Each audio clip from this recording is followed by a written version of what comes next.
Hello students and welcome to the lecture. So students, as you can see here that basically in this lecture, we are going to start with the Panchayati Raj institutions and the municipalities. Okay. These are going to be the topics that we are going to discuss over here.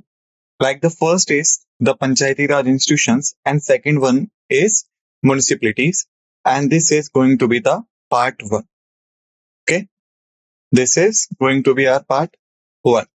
So basically in this lecture, we will look upon these topics like introduction of Panchayati Raj institutions. Thereafter, we will see the committees that are related to the Panchayati Raj institution. Then we will see the act that is dedicatedly formulated for the Panchayati Raj institutions. Then we will see the summary of all these topics. Like in the committees part, we will see the Balwant Rai Mehta committee, the Ashok Mehta committee, G.V.K. Rao committee, L.M. Singhvi committee, Thangan committee, Gadgil committee. In 73rd Amendment Act of 1992, basically we will have a discussion over the introduction of it, salient features of the act, compulsory provisions and the voluntary provisions. Okay. So this is going to be our picture that we are going to look upon over here. Okay. But before starting all of this, there is a small disclaimer that we are required to be acknowledged.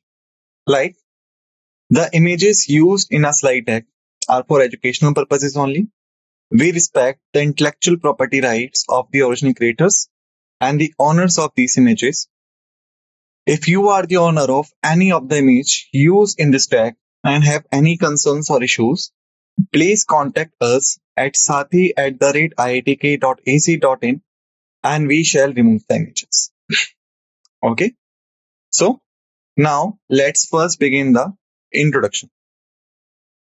So if we talk about the Panchayati Raj, then Panchayati Raj in India is used to refer to the system of rural local self-government. It has been established in all states of India through the state legislative acts to promote the democracy at the grassroots level and facilitate the rural development. The constitutional framework for Panchayati Raj was further solidified by 73rd Constitutional Amendment Act of 1992. This amendment aimed to decentralize power, empower the local communities, ensure their participation in the governance and the development processes. Alright. So let me tell you the one thing in a very straight form. Basically what happened, like in India, when we got independence, prior to this, there was a legislative that came into the picture, which is famously known as the Government of India Act 1935. Okay. Government of India Act 1935, that was the act. In that act, basically the governance in India was divided into the two parts, federal and provincial. Okay. The federal government is moreover refers to the central government or the union government, whereas provincial government is referred to the state governments. Okay. So there was a power division between these two. All right. Even when we got independence, basically we had employed the same method of central government and the state government. The central government was tasked to maintain the administration, law and order and governing the entire nation. Whereas the state government were having the task to maintain the state administration, state law and order and governing the particular state they elected to. All right. But as the period of time, there was a one situation that's arrived. What was that? That basically we had no concept of the local government or the local self-government. But previously, before the Britishers, we had this. Like we can say, if we look upon the medieval India, especially during the Mughal era, in the Mughal era, the system of Muqaddam came into the picture. Like Muqaddams were the head of local self-government. Alright. This Muqaddam system was responsible to report to the district administration. District administration was responsible to report to the provincial administration, and the provincial administration was required to report it to the king or the central administration. So that was the flow. But during the British time, Britishers changed the pattern, and basically they wanted to eliminate the intermediaries. These intermediaries were counting as the zamindars, the jyotidars, dalukdars, as well as the mukaddams of the village. And because of this policy of cutting them down, basically the entire village system in the form of local self-government was destroyed. So when India got independent, basically Mahatma Gandhi was the first person who realized this dream. He was the first who advocated the rural local self-government because the local areas are having the different problems that are not the problems of the state as well as the nation at that much of extent. Like we can say the central government is looking after the entire nation. So they will be tackling down those problems which are affecting the entire nation. The state on the same way is responsible for the entire state. So the state government will focus on that problems that are impacting the majority population of the state. But what about the local issues? The local issues might not be that issues which are being looked up by the central or the state governments. Okay, like we can say, if any local area is there which having the issue of sanitation, but the state is overall not having such kind of issue at the state level, then what will happen? The state will not focus on the issue of sanitation in that particular area because they having a responsibility of entire state. Okay, so to tackling down this situation and facilitating the local governance, basically we had established the Panchayati Raj institution. Got it? And basically the Panchayati Raj institution was started to be came into the picture again from the independence. But that took us a long time to formulate it on the basis of the Constitution of India that we had adopted and implemented on 26 January 1950. Okay. And this amendment that basically solidified the base of Panchayati Raj system in terms of the constitutionality, basically that was aimed to decentralize the power. It means the state government's power must be decentralized to facilitate the local self-government that will empowers the local communities, and basically that will ensure their participation in the governance and other kind of development processes. Okay, so that was the entire thing. So basically, in course of making the Panchayati Raj institution as a new part of the Indian's governance structure, we had appointed various committees over the period of time to facilitate this thing. The first committee that was appointed in this regard was the Balwant Rai Mehta committee. If we talk about this, then we can say the formation of committee. The committee was formed in January 1957 by the Government of India. And that committee was basically chaired by Balwant Rai Ji Mehta. Okay. He was the chairperson of this committee. That's why it is known as Balwant Rai Mehta committee. What was the purpose of this committee? To examine the Community Development Program 1952 and the National Extensive Surveys 1953 for the further improvements if could be. So basically, after this time, the committee had proposed the several recommendations. What were these? The first was the three-tier system. Like the committee advocated the establishment of Gram Panchayat at village level, Panchayat Samiti at block level, and Jila Parishad at district level. Okay. So he provided the three types of division in the local government: village level division, block level division, and the district level division. Election mechanism that was proposed by the committee was directly elected representative for Gram Panchayat and indirectly elected members of Panchayat Samitis and the Jila Parishad. It means that the general people will vote for the Gram Panchayat representatives in a open election, whereas the Panchayat Samiti members and the Jila Parishad members, they will be elected by the indirect elections. It means the general public will not vote in that elections and someone other vote in that elections. If we talk about the functions, so interested planning and development activities purpose to be given to these bodies because these bodies would be formulated by the locals. So that's why they would have a better command on planning and the development activities because they are from the ground levels. If we talk about the roles, the Panchayat Samitis was given a role of executive body, Jilla Parishad given a board role of advisory, coordinating, and supervisory body. Okay. District collector was the purpose chairperson of the Jilla Parishad. Decentralization, which means genuine transfers of the powers and the responsibilities to these democratic bodies. Because if the power and the responsibilities would not transfer to these bodies from the state government authorities, then there would be a no genuine purpose of creating any kind of these bodies. Okay. Thereafter, the resource allocation. Adequate resources must be transferred to enable the effective functioning. Flexibility. A state must be allowed to evolve their own systems that will be based on the local conditions while adhering to their basic principles. It means that the state governments, according to their local conditions, could modify the system and could introduce the changes, but that was only allowed if the basic principles of the recommendations not getting changed or altered. Acceptance.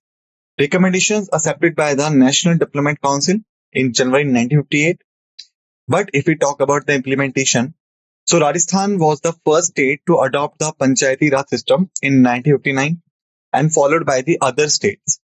Each state adapting the system with variation in the three-tier system, the roles and the functions was to be given to these local bodies. Legacy, if we talk about, this laid the foundation for local self-governments and decentralization in India's rural areas, influencing the subsequent policies and the legislative developments further. Thereafter, the second committee that was appointed in this course was the Ashok Mehta Committee. Committee formation, if we talk about, so Ashok Mehta Committee was appointed by the Janata government in December 1977, 20 years after the Balwant Rai Committee. And that was chaired by Ashok Mehta basically. If we talk about the purpose, so that committee was aimed to revitalize and strengthen the Panchayati Raj institutions in India. It means that the concept of Panchayati Raj institutions was already laid down in Balwant Rai Mehta Committee, but the revitalization and the strengthens must be given by the Ashok Mehta Committee when it was appointed. Okay. So, if we move forward, then we can say what were the main recommendation of this committee. First was the two-tier system. To replace the existing three-tier system with Jilla Parishad at district level and Mandal Panchayat at intermediate level. So basically, this committee recommended instead of having the three-tier system, why should we not having only the two-tier system?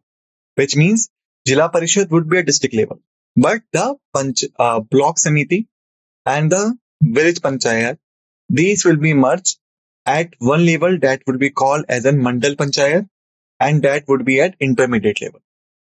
Decentralization. The districts were serving as the primary point for the decentralization under the popular vision below the state level. Executive roles.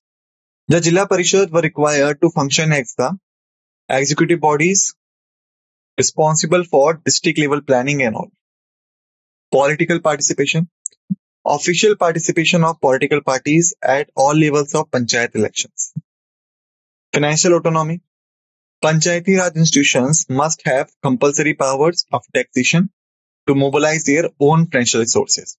So basically, the Ashok Mehta Committee recommended that if we are giving the powers and the responsibilities to them, then we must ensure that they should have their own financial resources so that they could not be dependent on the state for their everything. Social audit. Regular social audits required by these district level agencies and the legislative committees to ensure that the funds that have been used by the Panchayat was spending on the vulnerable groups or not. Non-interference. This committee recommended the state government should not supersede Panchayati Raj institutions under exceptional circumstances. It means elections to be held promptly thereafter also. Thereafter, the separate judiciary. The Nyaya Panchayats to be a separate bodies that must be presided over by the qualified judges who are distinct from development functions.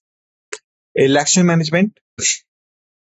The chief electoral officer of each state, in consultation with the chief election commissioner, must be appointed to organize and conduct the Panchayat Raj elections.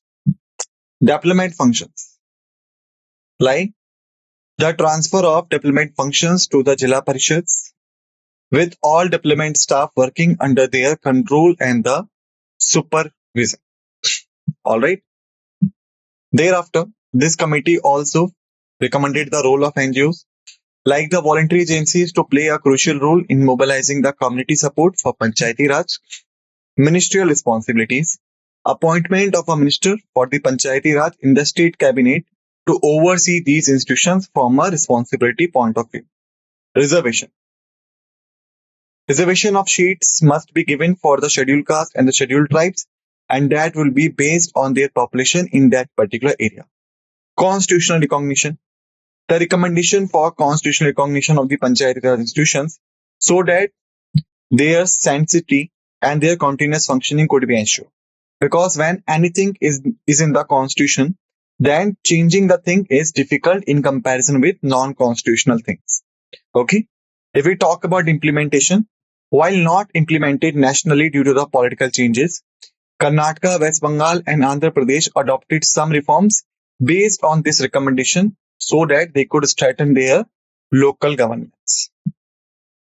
After this, the third was the GVK Rao Committee. If we talk about the committee formation, so that was appointed by the Planning Commission in the year of 1985 and chaired by GVK Rao. Purpose: to review and enhance the administrative arrangements for rural development and some poverty alleviation. The committee was focusing on strengthening the Panchayati Raj system further. Okay. If we talk about the key recommendations, first one was district level importance. The Jilla Parishad should be central to democratic decentralization, and that is acting as a principal body for managing all development programs at the district level. Okay. Thereafter, role in planning and implementation. If we talk about this, Panchayati Raj institutions at district and lower levels must have the significant roles in planning, implementing and monitoring the rural development programs. Thereafter, the decentralized planning. The transfer of some state level planning functions to district level planning units for more effective decentralized plannings and all. Fourth is District Development Commissioner. It means to create the position of District Development Commissioner so that he could serve as the Chief Executive Officer of the Jilla Parishad and oversee all the development departments at the district level. Thereafter, the regular elections were purposed by this committee. Like this committee emphasized the importance of regular elections for the Panchayati Raj institutions so that their democratic functioning could be maintained. Because if the Panchayati Raj institutions would not have the adequate manpower to carry out the roles and responsibilities, then the formation of these committees or these institutions would not be that much beneficial. Thereafter, the contrast with the previous committees. So their recommendations were differed from the earlier recommendations like that were given by the Dantawada and Hanumanta Rao committees. Because that committee was reducing the developmental role of district collectors and advocating for the greater role of Panchayati Raj institutions in some development administration. Alright. Impact, if we talk about, these recommendations aim to empower the local governance and integrate the Panchayati Raj institutions more effectively into the development of planning and implementation processes at the district level. Got it? Thereafter, the fourth committee was L.M. Singhvi committee. Okay. So if we talk about this particular committee formation, the committee was appointed by the Rajiv Gandhi government in 1986, chaired by L.M. Singhvi. Purpose, if we talk about, the committee was to prepare a concept paper on revitalization of the Panchayati Raj institutions for their further democracy and the development. Okay. If we talk about the main recommendations of this, then we can say the first part is constitutional recognition. Like they advocated for the constitutional recognition, constitutional protection, and constitutional preservance for the Panchayati Raj institutions by adding a new chapter to the Constitution of India that would be dedicated to the Panchayati Raj institutions. Electoral reforms, if we talk about, so basically, he advocated ensure regular, free, and fair elections for the Panchayati Raj bodies through the constitutional provision, so that no alteration could be made to the constitutional provisions that easily, and their fairness and effectiveness could be ensured. Thereafter, the Nyaya Panchayats. The committee established the Nyaya Panchayat for cluster of village to handle the local disputes and the minor legal matters. Because the district judicial authorities already fulfilled with the district problems, and these authorities could not handle the local matters and the minor dispute at their best. So that's why the cluster of villages must have their own Nyaya Panchayat, where the local dispute and the minor legal matters could be dealt effectively. Reorganization of villages. The committee supported the reorganized villages to enhance the viability and effectiveness of the Gram Panchayats. Fifth, the role of Gram Sabha. This emphasized the importance of Gram Sabha as a forum for direct democracy and community decision making. Okay. Thereafter, financial empowerment. To allocate the more financial resources to the village panchayats to enhance their development activities. Okay. Seventh is judicial tribunals. To establish the state level judicial tribunals to adjudicate the disputes which are related to the Panchayati Raj institutions, including the elections and the dissolution issues also. If we talk about the impact, these recommendations were aimed to strengthen the local governance and empower the grassroots democracy, and to ensure the effective functioning and the autonomy of Panchayati Raj institution across India. Okay. Thereafter, the fourth one was the Thangan Committee. If we talk about the formation of the committee, so Thangan Committee was constituted in 1988 as a subcommittee of the Consultative Committee of Parliament that was chaired by P.K. Thangan. If we talk about the purpose, so we can say this committee was formulated to examine the political and administrative structure for district planning and proposed measures to strengthen the Panchayati Raj systems further. Okay. If we talk about the key recommendations, the first is the constitutional recognition. This committee advocated for the constitutional recognition of Panchayati Raj bodies. Three-tier system. To implement a three-tier system with panchayats at village level, block level, and district levels. Thereafter, the role of Jilla Parishad. The Jilla Parishad should function as the primary planning and development agency at the district level. Fourth is fixed tenure. Panchayati Raj bodies should have a fixed tenure of 5 years so that we could ensure the proper functioning up to a distinct time period. Thereafter, the super session period was purposed. It means limit the maximum period of supersession of the Panchayati Raj bodies to the 6 months. It means that if the Panchayati Raj body got dissolved or completed the term, then within the 6 months the election should be held so that the Panchayati Raj system could be refilled. Thereafter, the state level planning committee to establish a planning and coordination committee at the state level chaired by the planning minister of the state with Jila Parishad president as members. Okay. Subject and constitution. Prepare a detailed list of subjects for Panchayati Raj and incorporate them into the Constitution of India also. Reservation.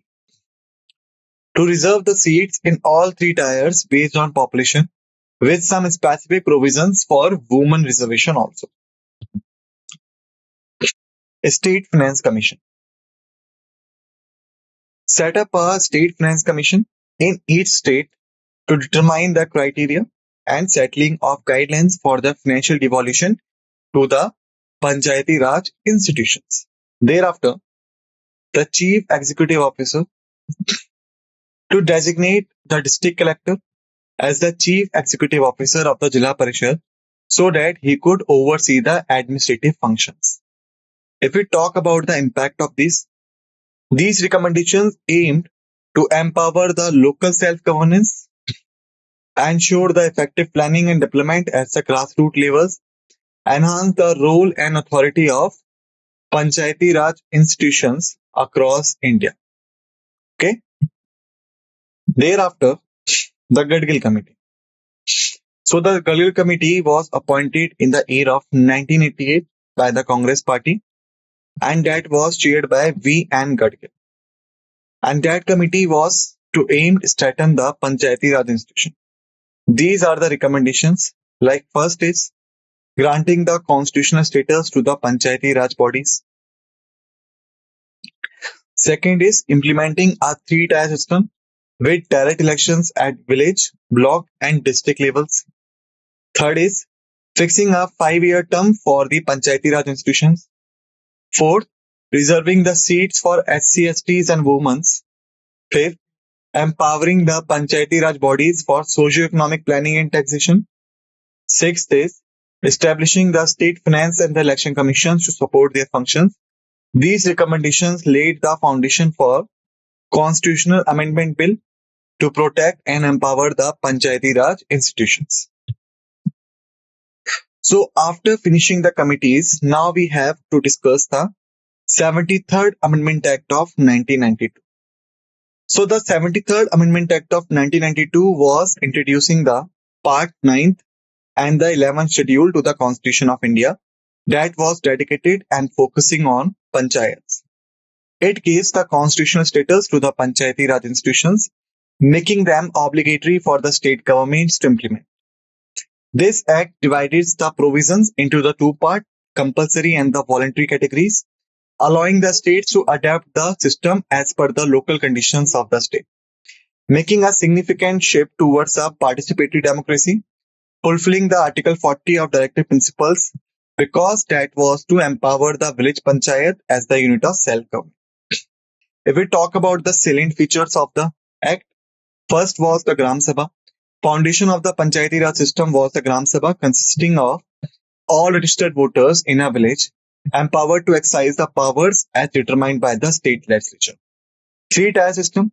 It mandates the panchayat at village, intermediate where applicable, and district levels so that we could ensure the uniformity in nationwide, except for the states that having the population under the 20 lakh, which may omit the intermediate level because their population is not that much sufficient.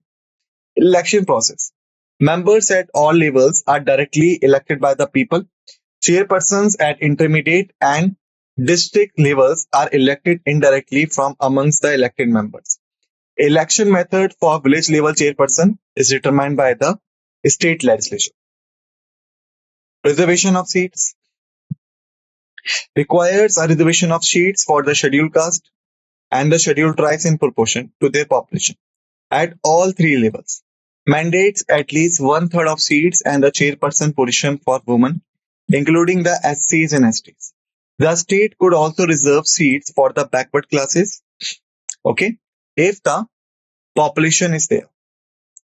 Thereafter, the special provisions for Arunachal Pradesh. So this exempt the Arunachal Pradesh from the scheduled caste reservation due to the predominantly tribal population. Like we can say, the Arunachal Pradesh is the state that having the more tribal population in comparison with the scheduled caste. So that's why the reservation of scheduled caste for the state has been exempted and the reservation quota of SC had been granted to the ST. And this exemptions was introduced by the 83rd Constitutional Amendment Act of 2000. Duration of Panchayats, if we talk about.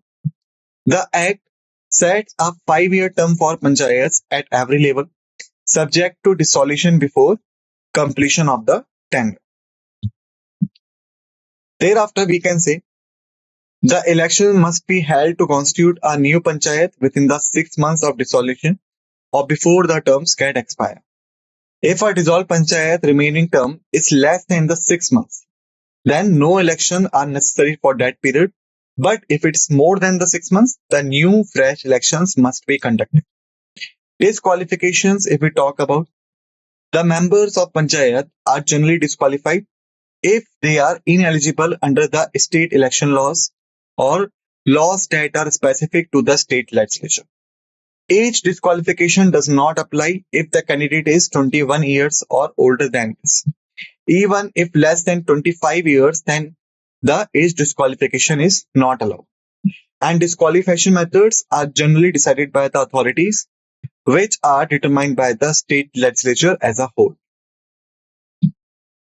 Thereafter, the State Election Commission was purposed like responsible for overseeing the electoral roll, preparation and conducting the Panchayat elections.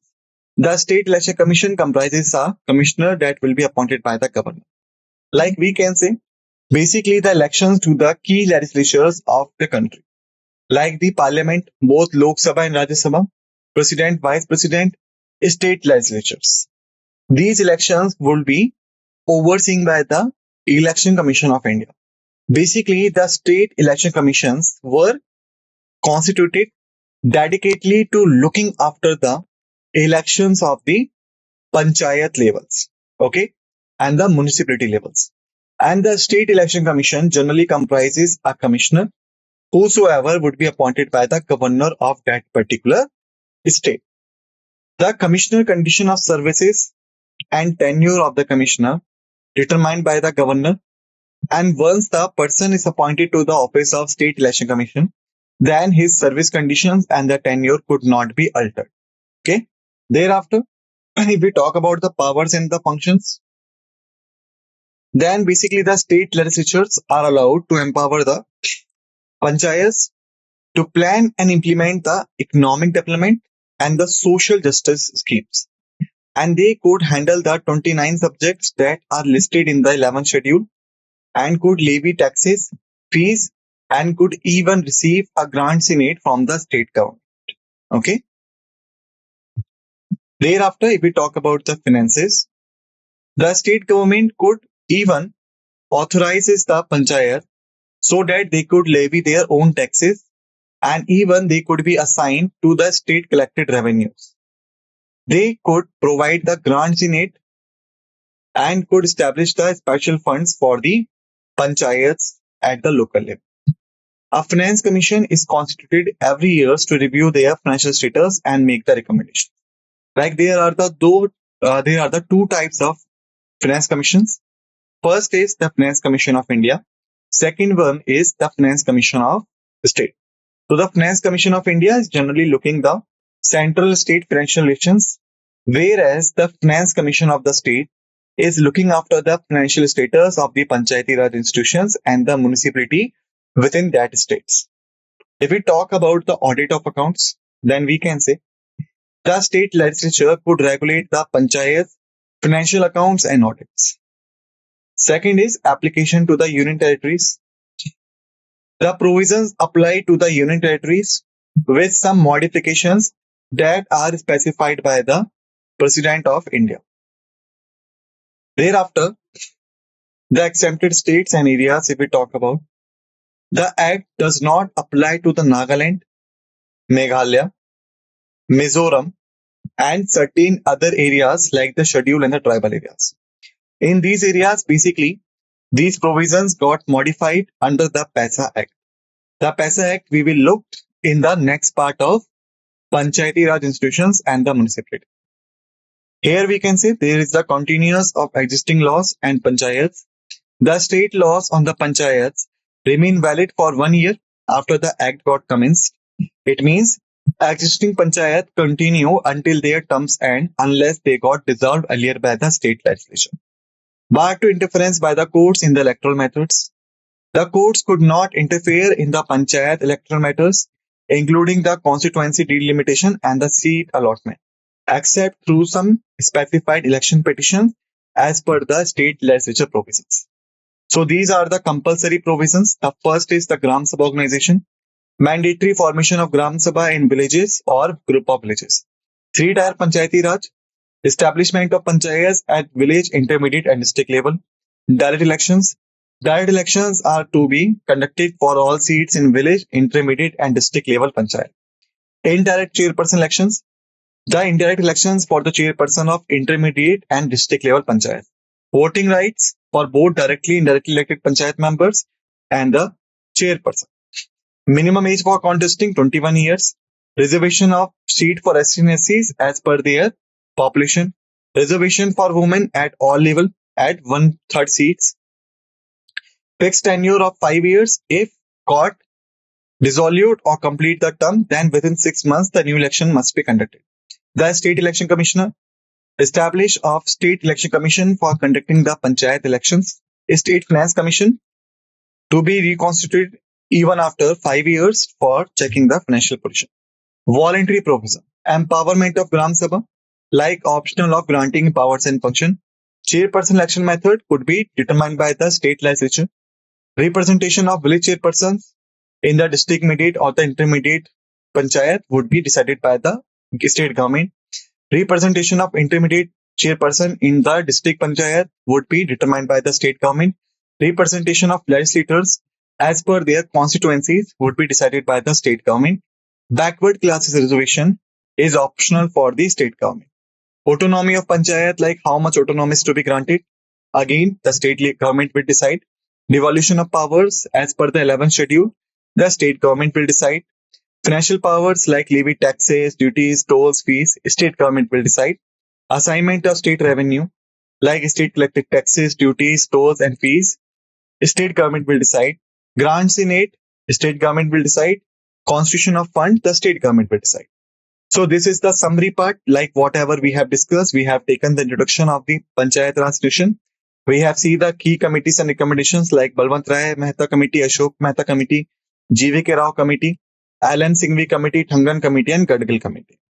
Thereafter, we have seen the 73rd Amendment Act, like the silent features of Gram Sabha, 3-tier system, election reservation, special provision, duration, disqualification, state election commission, powers, function, finances, application, exempted areas, existing laws and all. Compulsory provisions we have seen, formation of Gram Sabha, 3-tier Panchayati Raj system, direct elections, indirect elections for chairpersons, minimum age of 21 years, reservation for ST, SC and women, 5 years, tenure and mandate elections. Voluntary provisions we have seen, optional empowerment of Gram Sabha, flexibility in election methods and representation of various chairpersons, optional reservation for backward classes, devolution of powers and autonomy and all. Okay, so here we have finished the part 1. In next lecture, we will start with part 2. Till then, just revise the facts and figures that all we have discussed in this lecture. Be ready for the next lecture. With this note, let's end this lecture and thank you.